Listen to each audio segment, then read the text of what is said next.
please consider supporting the not-so-great Fawful's Minion on Patreon for just $1 a month. Link down in the description. I'm so original.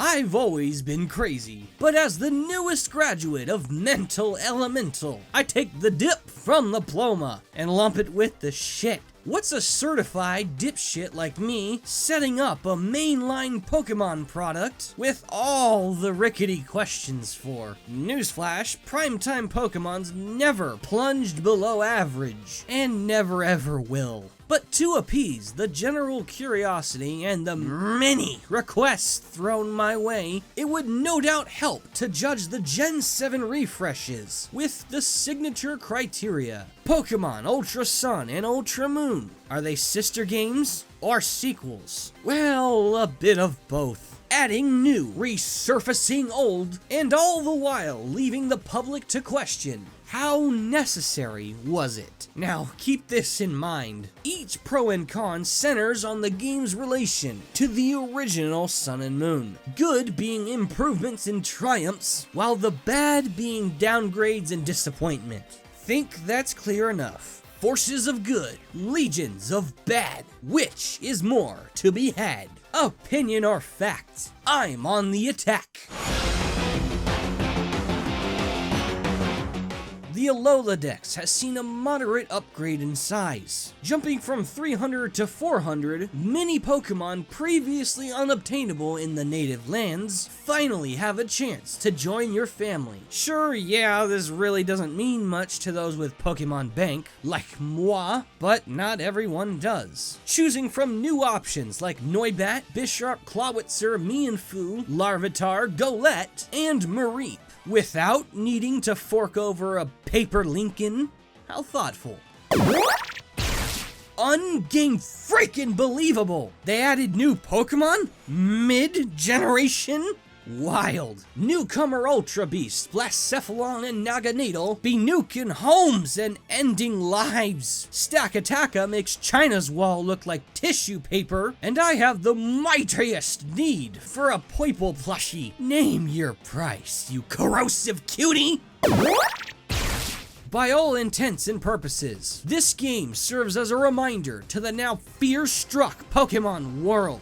The true masters can't be seen, only believed. And I only just barely believe what they did to Necrozma. For the first time ever in main series history, the sole villain of the story isn't a human. From the very start, it's the impending threat of a single legendary that impedes on your journey. Just like Kyurem in Gen 5, Necrozma assumes a titanic role as the most powerful Pokemon in the story. Dubbed as the Blinding One, this previously unimportant psychic type transforms into a merciless monster by fusing with either Solgaleo or Lunala and ultra bursting into its true form, the supermassive draconian death of all light. Necrozma is the central focus of the game, and it is amazing shit to behold. I just love how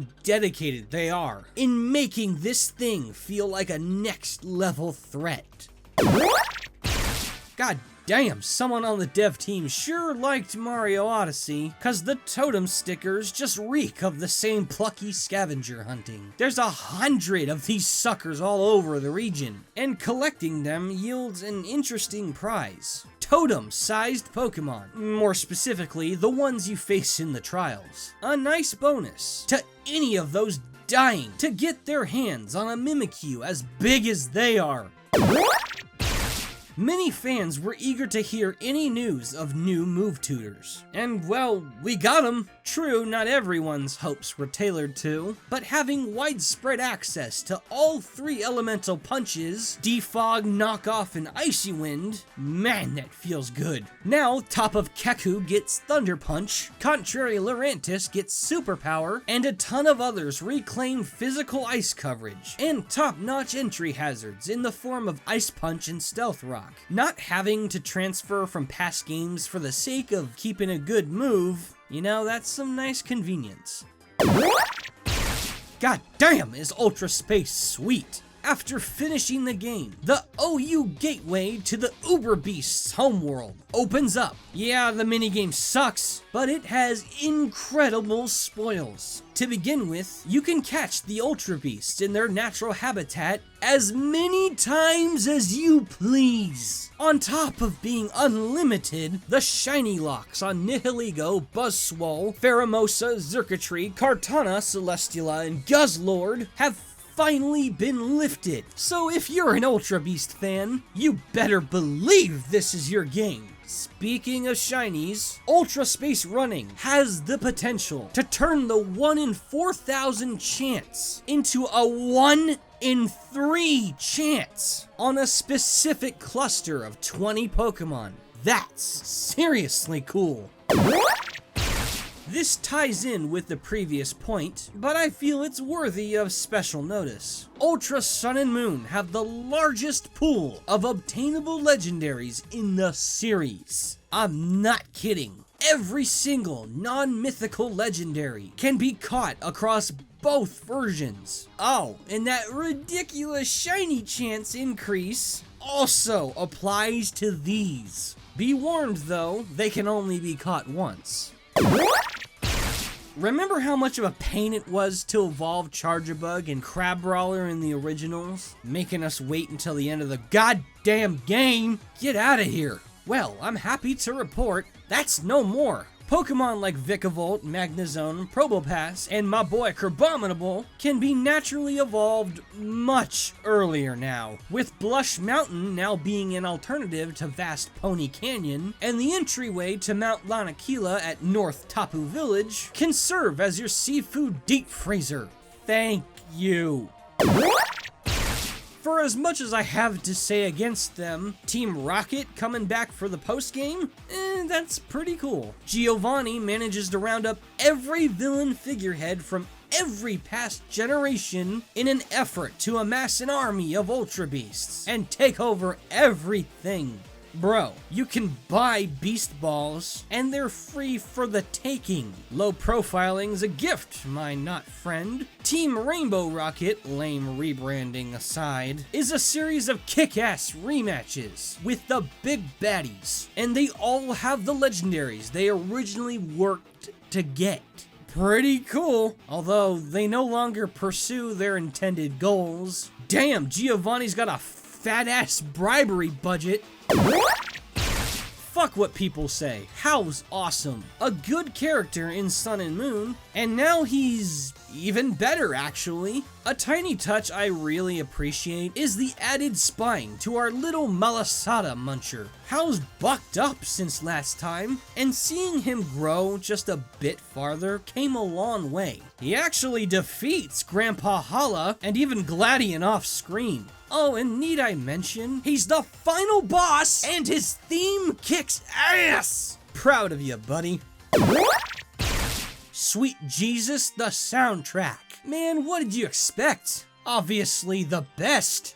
Hold out your hand, cause even something as simple as collecting can't evade Masuda's might, on top of retaining the original's holy beats. Ultra Sun and Moon transcends the cosmos atop the back of an overpowered organ and gravity-gushing guitar from the world-rocking vortex that is Hal's final stand to the unreal requiem of Ultra Space's giant prismatic god. Any applause I could generate would pale against the word of the world. Survey says...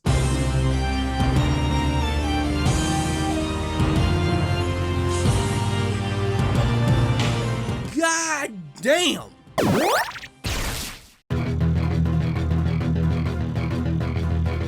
No new Alolan forms? Really? Pandering to the Gen 1 boys is clearly something y'all never tire of. What made you stop? Everybody loved that feature and had cosmic hopes for new refreshes of dusty classics. I'm not buying the they didn't have time story. They plan ahead for everything, and I'm certain there are a healthy amount of can't tell redesigns that went unused. No way I'm gonna dock them hardcore for this, that'd be silly, but it's undeniably disappointing. No time to feed Alakazam's toothpick ass and give him forks. More fucking Pikachu!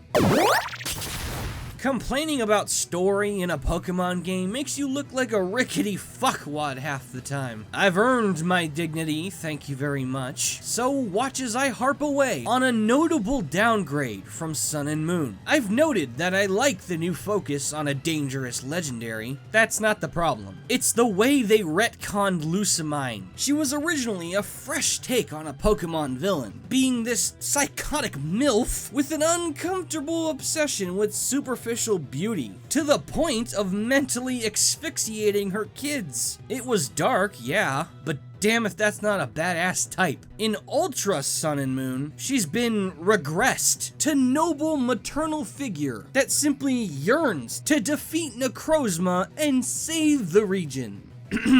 No! Everybody knows that bitch was a crazy self-centered control freak. Even with the two catalysts in Nihiligo's influence and Mon's disappearance, it's made clear she's always had issues. This new take is a complete bastardization of her character. This sounds more like Guzma, since he strives to be the strongest and actually takes care of his kin. God damn it, think before making edits.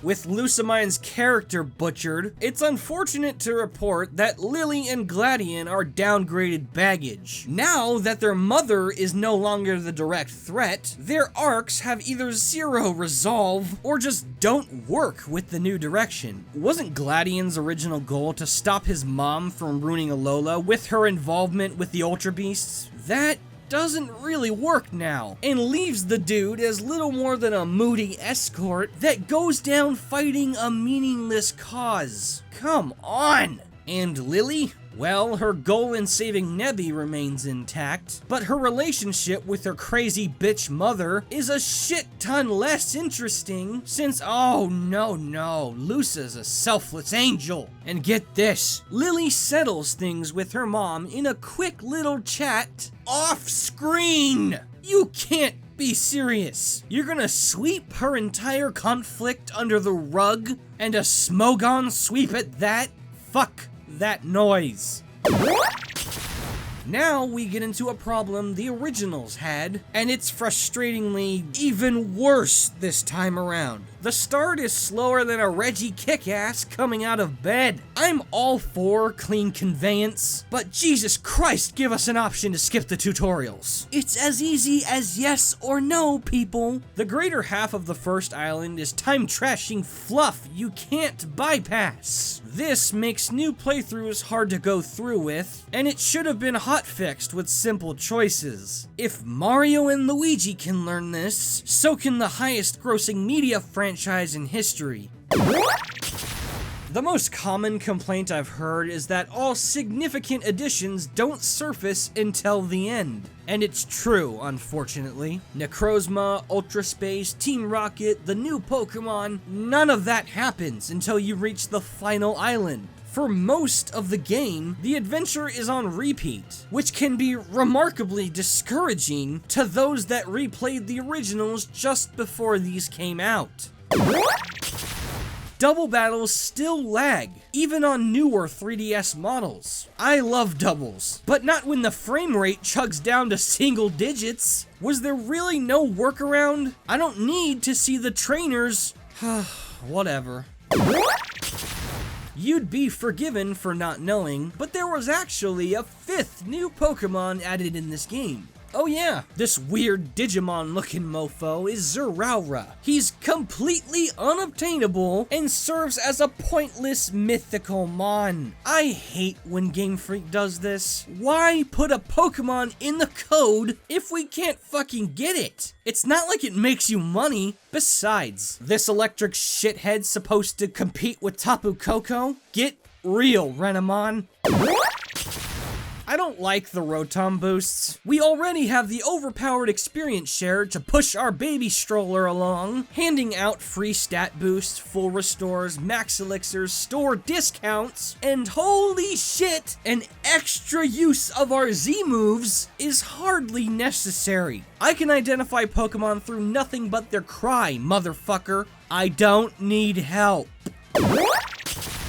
Photo Club is lame, pointless, and should have been scrapped to give us better things, like new Alolan forms. Don't get me wrong, Hao showing up as the final boss was pretty sweet, and was a great turning point for our best buddy. But frankly, he pales in comparison to what we got last time. A face-off with the coolest damn professor ever. Kukui, to me, felt a lot more satisfying to fight, and was undoubtedly a greater challenge. Ending your journey fighting the man that made it all a reality is far more special than rematching your rival for the 8th time. The starters still don't have their hidden abilities? That's frustrating. Sure, you could argue Liquid Voice wouldn't benefit Primarina all that much, but Long Reach's answer to Effect Spore, Baneful Bunker, Keen Shield, and Iron Barbs, and especially Intimidate on Incineroar? Why can't we have those? Megas are still post-game only. Oh, come on, guys. You could have easily fit them into the main adventure and given players something new to look forward to. Lord knows they wanted it, but okay, sweep those fuckers under the same rug Lily's under. Final tally.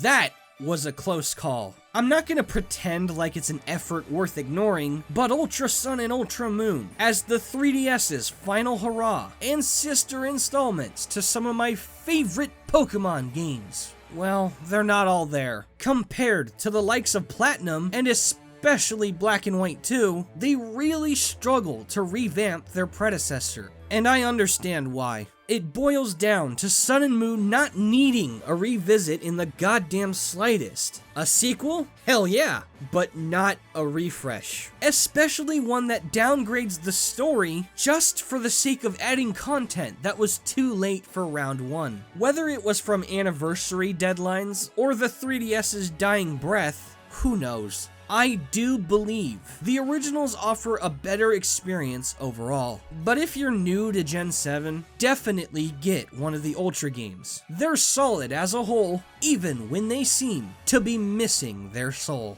And those were my words. I take the Phantom Menace in the next round. Mother of God, lend me energy. Links to Twitter and Discord in the description. Peace! Thanks for watching, guys. I want to give a special thanks to my higher-end patrons. Lucarian, Kyle Wee 12, Jordan Osceola, Jacob Wakelin, That Guy in the Store, Tabazo, You Can't See Martin 19, and Smash Mario Pro 200. I appreciate the fuck out of ya.